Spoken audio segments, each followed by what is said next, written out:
So I want to do a bit of a deep dive into your AppSumo campaign and, like tactically what you did in just a moment. But for everyone who's watching or listening, can you just give a bit of a background about your business, what it did, how you started it, at what point in time you decided to go ahead with the AppSumo launch, all that kind of stuff, so everyone's got a bit of context. Right. Yes, of course. So the first version of Encharge we launched in, I think, 2018. It was something like Zapier for SaaS business. So essentially, you could embed like a integration platform inside of your business. But we quickly found out it was very hard to scale. It was a bit of a like we became an agency for SaaS businesses that wanted to build their custom integrations, which wasn't something that we wanted to pursue. We wanted to be a SaaS business. So after that, we were like, okay, so let's take a different approach. Just write down the things that we want to work on. So more of a co-founder product fit, let's call it that way, or co-founder startup fit. So something that we'll be happy to work, even if it doesn't make money in the first few years. And we just ended up with doing another marketing automation platform. But then we decided to focus on SaaS businesses because we also wanted to work with other SaaS founders and other entrepreneurs. So that's how we started with Encharge. We did a bit of pre-launch where we also offered a lifetime deal before we even wrote a single line of code. That was also successful in a way that it gave us just enough validation. We made like 3 or 4K just to show some interest in the product. And then we used that initial traction, the very first like pre-launch customers to start building the product. It took us like 6 months to get the initial version live, and then it was 2019 we launched the first version. We spent like a year, maybe 2 years before we went live on AppSumo, which was very, very hard period for us because we didn't make a lot of revenue during that period. So we were at 2000 before going on AppSumo. So it was mostly to the product. So you had a trial run of a lifetime deal before you did AppSumo. How did you do that? We launched the pre-launch landing page. So it was a very basic page, just listing some features. I did something like a fake video. So because I'm not proficient with video at all, so I'm a decent web designer, like UX designer, but anything motion graphics related, I can't do nothing.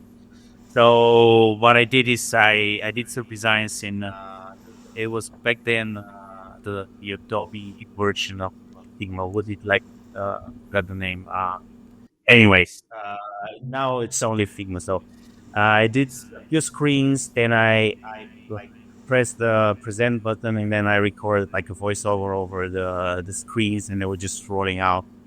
Like a stop script picture type of thing. And that was a quick, like minute video, added that to the page. And then we launched, we just shared on a couple of Facebook groups. It picked up from there because it's a very, very close community with all the lifetime deals, and they know each other. So if they see something they like, they'll share it. So we have to quickly just stop the whole launch because there was so many. Like we expected to sell, I don't know, maybe like 10 or 15 licenses. We sold like 30, and we just Right. there because we didn't want to.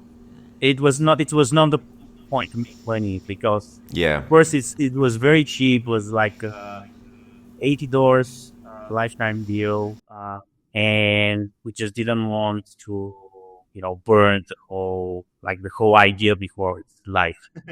Absolutely. But you just wanted to test your toe in the water and see, is there potential here? Is there appetite if we did it as a lifetime deal? Is that correct? Yeah, that's correct. I think that's a really important point because some people go straight to AppSumo without testing things out a little bit first. And I think like you sort of, you want to try things out before you go to the prime time, right? So Awesome. And so my next question, let's talk about the decision to go on AppSumo specifically. So was this a part of your plan from the beginning, or is this something that popped up after you did the lifetime deal yourself? Wasn't at all in part of the plan. We wanted to grow to recurring revenue, but just hard. It was a very competitive business. There was a very high barrier to entry with marketing automation platforms. It's extremely competitive space. I wouldn't recommend anyone launching in that space, but it just was the thing that we wanted to build, and we didn't get anything better. So that's why we did what we did with Encharge. But we wanted to grow through recurring revenue, and just at one point, one of the guys at AppSumo approached us, reached out, asking if we wanted to go live, and yeah, the rest is history. We did some calculations on how much would cost to support certain amount of users, whether it would be a good or bad idea. But at that moment, with no recurring revenue, with just very hard growth, there was some growth, but it was just tiny. It was more of a so we didn't have much. We didn't have many other options on the table at that moment. So we were like, yeah, let's wait. Nothing much to lose. I've heard this before. A lot of people will treat an AppSumo launch almost as an alternative to raising capital.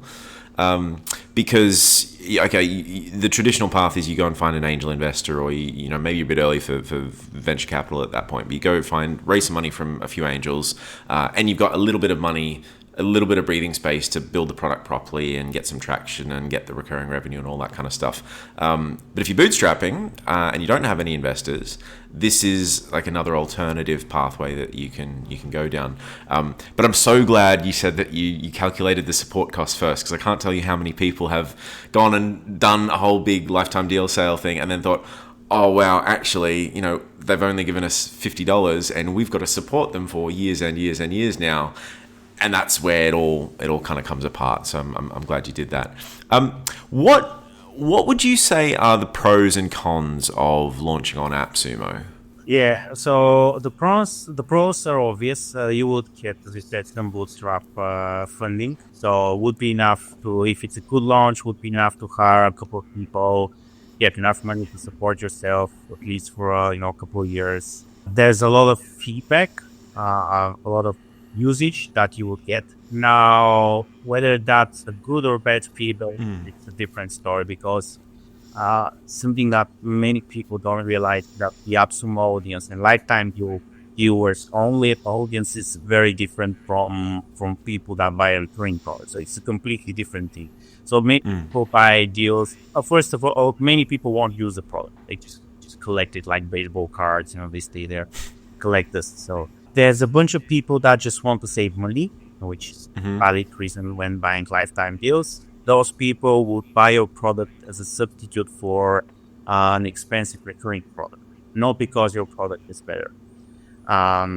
And you could certainly get some feedback. What a lot of users would try to compare your product to the recurring options, and then it gets a bit of a feature parity type of thing, where people try to make your product as good as the others and not so much different than the others. So it's definitely important to filter and segment the people that you get from AppSumo people, from recurring people. That's a really con.